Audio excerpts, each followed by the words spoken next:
It is an honor to be here today. I'm going to pass along some handouts that I brought for today that basically mirror the steps that I'm going to show you, which are, if you will, sort of the tip of the iceberg for how to conduct library research here at the university. The thing that is most important to me to share when I have privilege of being in classrooms and workshops like this is that everyone gets to see that, gee, I have my own personal librarian. I didn't know that. I saw nothing in the brochure for the university saying that I have my own personal librarian, but it's true.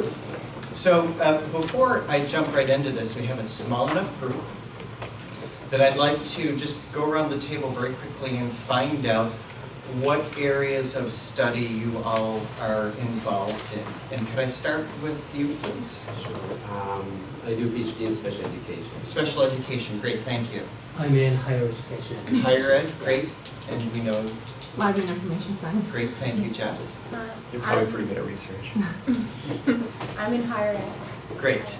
Higher ed also. First year of the PhD program. Okay, so the idea that I had coming in was that we could potentially be drawing from other disciplines as well, but I see that we're all sort of under the umbrella of the Graduate School of Education, which makes the example that I'd like to work from today appropriate.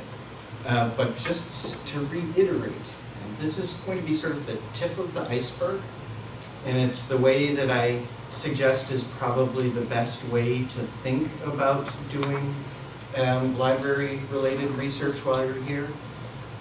But to reiterate that I am your guy. Whenever you need some kind of assistance, I'm going to be here for you. I'm your personal librarian. I monitor my email account at night and on the weekends, and I will get back to you. Okay? Good. If you want to see him in person, is it fourth floor?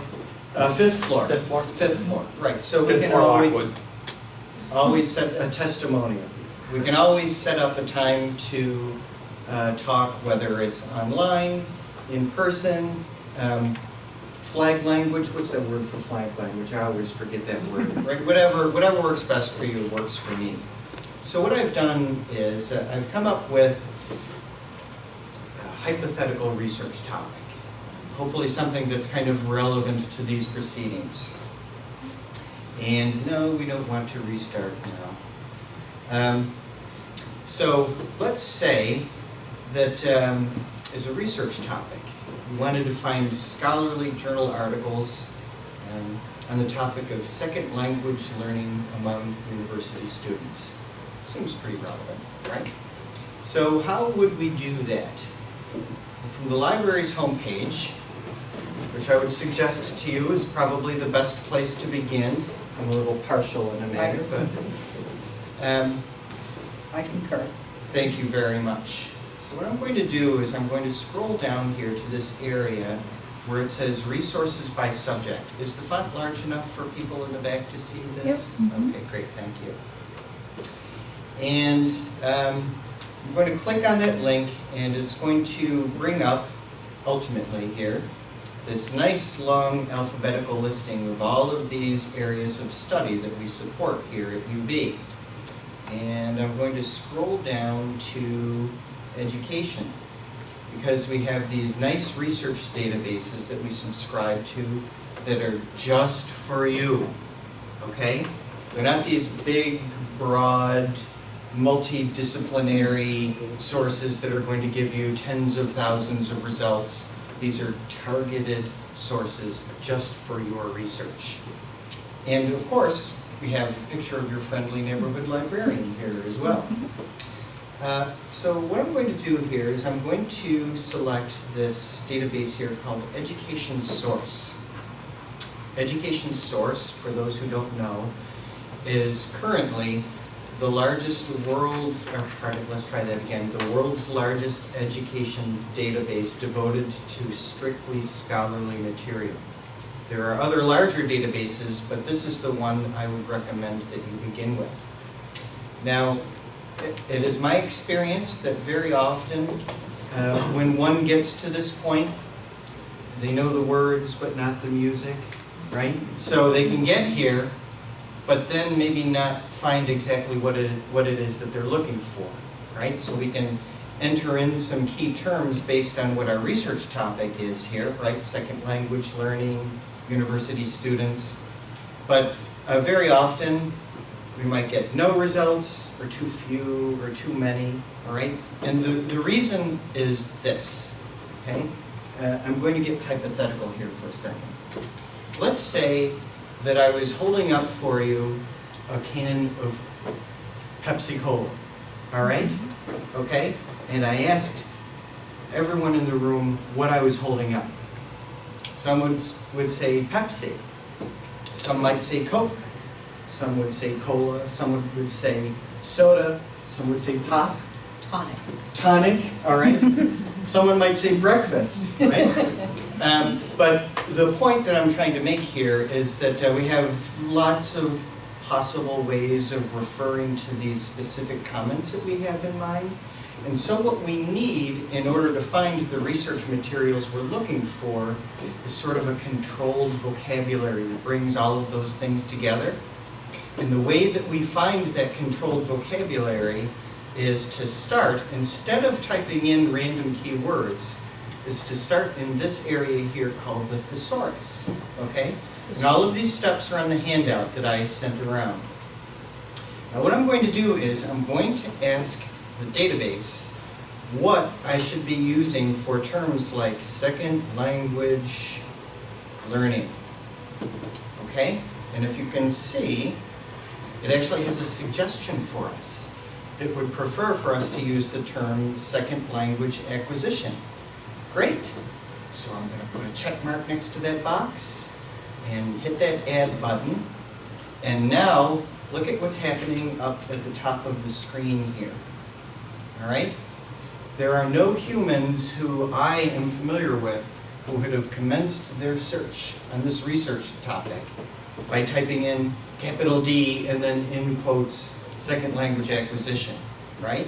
So this is us using that sort of controlled vocabulary. In essence, we are speaking a language that the database understands in order to retrieve the information we're looking for. Okay, so we are halfway there. The next concept that we had in our research topic was university students. Okay, great. So we run our search, and perhaps unsurprisingly, it recommends that we use the term college students instead. Okay, so I'm going to put a check mark in that box, and I'm just about to add it to my search, but before I do, I'm going to call on our library and information science specialist here to tell me how I'm going to connect those two terms. And Thank you very much. So, I'm going to add that to my search, and now look at this nice, sophisticated, beautiful search strategy. I can qualify it that way because I'm a librarian, right? And I'm ready to conduct my search, finally. And there's the results that I'm looking for, okay? If you look at those titles, you'll see that they're highly targeted, highly focused on exactly what your research topic is, because you sort of leveraged the power of that controlled vocabulary, okay? Now, there are ways of narrowing the search from here, okay? So 114, that's a lot. In most instances, your professors are going to require that, unless you're doing some kind of historical foundational research, in most instances, your professors are going to want you to use the most currently published research, okay? And in most instances, your professors are going to ask that you find scholarly, refereed, peer-reviewed, academic journal literature. These are all rather synonymous terms, okay? So in databases like this, if we scroll down a little bit, we can narrow down to just the scholarly stuff, okay? And, let's get down a little bit here, we can narrow down to, oh, let's say, last the last 5 years of publication. And, oh great, it gets us down to 50. Okay? Much more manageable. One of the things that you will encounter when you're searching in databases like this is you'll see that a number of the sources are going to be available full text. Full text you'll see is PDF or HTML full text indications. However, there will be instances like number 7 here, this Taiwanese college students article, in which there's really nothing there that suggests to you that the full article is available, okay? When this happens, I would highly recommend that you avoid being duped into this business here of checking to see if the UB libraries own this item. Unless, of course, you have a large bottle of ibuprofen next to your computer workstation because it's a headache, okay? So I'm going to show you a little trick that will make things a lot easier for you. In order to find out whether or not we have this particular article that you're looking for, the key is the name of the journal, okay? I'm going to go back to the library's homepage. What I like to do when I'm doing research is I like to have 2 different tabs open simultaneously. One to the library's homepage, because that's home base for me, and one to the database that I'm working in. And back here on the library's homepage, I'm going to select this tab here for e-journals, paste in the name of that journal that I'm looking for. In essence, what I'm doing is I'm checking to see if that journal is available electronically in any of our other 250 plus databases, okay? And I'll run a search. And if it is available, it will say, sure enough, and it will give you a link to where you need to go and away you go. It will also provide you with a date range. So it might be available from, let's say, 1996 through the present, okay?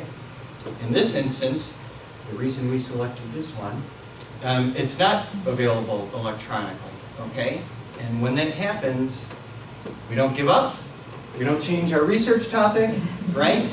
There's still one more step that we can go through to try to find that article that we're looking for. And it's a very successful strategy. Go back to the library's homepage, and I'm going to scroll down a little bit to the same area where we started. And I'm going to click on this funny sounding thing here called Delivery Plus, okay? Now in the old days, the libraries had this service we called interlibrary loan, right? We didn't have something you were looking for, we'd find another library that has it, they'd ship it to us on the Pony Express, 2 months later, you'd have it, right? Well, everything is digital now, okay? So if you use this service, what we'll do is we'll find another library that has that book chapter, journal article that you're looking for. We'll automatically distribute your request to this network of thousands of libraries who we collaborate with. Someone will latch onto that request, digitize the article for you, ship it to us electronically. We redirect to your email account. Turnaround time is often just a day or so. It's an awesome service. And it's free, so take full advantage. Okay? There's one other thing that I wanted to show you, because I think we're getting close.